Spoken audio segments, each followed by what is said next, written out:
अस्सलाम वालेकुम दोस्तों आज की वीडियो में हम बात कर रहे हैं यूएई के लाइसेंस के बारे में। दोस्तों दो जो रियासतें हैं, दुबई हो गया और अबू धाबी हो गया, इन दोनों के बारे में मुझे कंफर्म पता है, मैं इसलिए वीडियो बना रहा हूँ। तो काफ़ी लोगों को नहीं पता, इस वजह से मैं ये वीडियो बना रहा हूँ। तो जैसे कि पहले आपको पता था कि यूएई के लाइसेंस में जब आपने आना यूएई में, दुबई में आना आपने, तो सबसे पहले आपको अपना मेडिकल करवाना पड़ता था और मेडिकल के बाद आपकी आईडी आती थी। आईडी के बाद आप आईडी अपनी लेते थे और पासपोर्ट की कापी, जिधर यानी कि वीज़ा लगा होता है उसकी कापी लेते थे, और कंपनी का आपको एनओसी चाहिए होता था। ओके हो गया दोस्तों। एनओसी कंपनी की मर्ज़ी होती थी, वो दे ना दे, वो अभी कंपनी की मर्ज़ी है। अक्सर कंपनियाँ परमिशन नहीं देती कि अपनी लेबर को कि वो लाइसेंस लें। तो आजकल जो न्यू रूल आया हुआ है उन बहुत ही अच्छी यानी कि ये बात है कि लेबर का हर बंदा जो है वो आते साथ अपना लाइसेंस अप्लाई कर सकता है। आईडी कार्ड और वीज़ा लगवाने के बाद जो अपना लाइसेंस बआसानी वो जो है वो कर सकता है। तो ये देख सकते हैं आप स्क्रीन के ऊपर भी लाइसेंस की मैंने तस्वीर दी है। जो लोग अभी दुबई में नहीं आए, जो आना चाहते हैं, आके यहाँ पे लाइसेंस लेना चाहते हैं, उनके लिए ये वीडियो बहुत फ़ायदेमंद है। तो दोस्तों आजकल न्यू रूल है कि आप बस आएँ और अपना आईडी कार्ड बनवाएं। आपको चाहिए, पहले चाहिए होता था एक एनओसी कॉपी, एक पासपोर्ट जिधर वीज़ा लगा होता है उसकी कॉपी, और एक आपकी आईडी कार्ड की कॉपी। ये 3 चीज़ें आपको चाहिए होती थी, और साथ में जो फ़ीस है वो। तो आजकल जो न्यू रूल है, आपको एनओसी की कापी नहीं चाहिए। अबू धाबी और दुबई में, ये दोनों की मैं बात कर रहा हूँ, कन्फर्म बात कर रहा हूँ।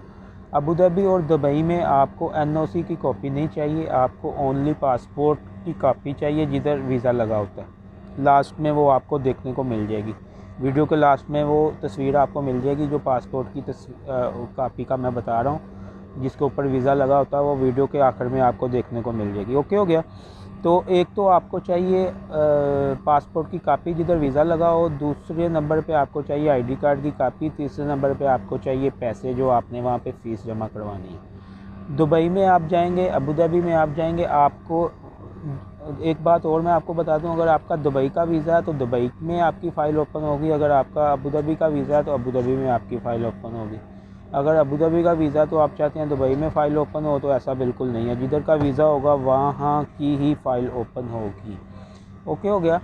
तो अब बात कर लेते हैं ये इसकी फ़ीस कितनी होती है। दोस्तों फ़ीस जो है ना, इसमें कैटेगरी हैं, यानी कि अगर आप मोटरसाइकिल का लाइसेंस लेना चाहते हैं, मैनुअल गाड़ी का लाइसेंस लेना चाहते हैं, ऑटो गाड़ी का लेना चाहते हैं, छोटी बस का लेना चाहते हैं, बड़ी बस का लेना चाहते हैं, ये जो मशीनरीज़ वगैरह होती है उसका लाइसेंस आप लेना चाहते हैं, वो अभी आपके ऊपर डिपेंड है। जिस तरह की यानी कि आप फ़ाइल ओपन करवाएंगे उस तरह का उसकी फ़ीस होगी। ओके हो गया।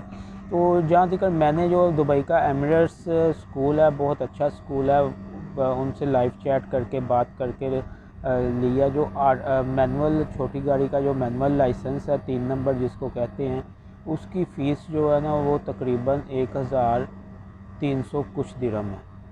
ओके हो गया। इससे यानी कि अगर आप फ़िक्स कर लेंगे, जिसको ठेका बोलते हैं पाकिस्तानी ज़बान में, तो वो आपको 2000 दिरहम एक्स्ट्रा पड़ेंगे, यानी कि फ़िक्स हो जाएगा आपको, उसके अलावा पैसा और कोई नहीं देना पड़ेगा। ओके हो गया। तो ये थी कुछ मालूमात। अबू धाबी में कुछ कम रेट हैं।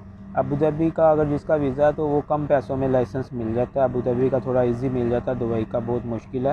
तो ये देख सकते हैं आप स्क्रीन के ऊपर, मैं जो बात कर रहा था तस्वीर की, ये तस्वीर आपको चाहिए पासपोर्ट की, और ओनली आईडी कार्ड की कापी चाहिए, तो आपकी फ़ाइल ओपन हो जाएगी। उम्मीद करता हूँ आपको मेरी वीडियो बहुत अच्छी लगी होगी। वीडियो अच्छी लगी है तो चैनल को ज़रूर सब्सक्राइब कर दें और वीडियो को लाइक भी कर दें, और मिलते हैं नेक्स्ट वीडियो में। अपना ख्याल रखिएगा। अल्लाह हाफिज़।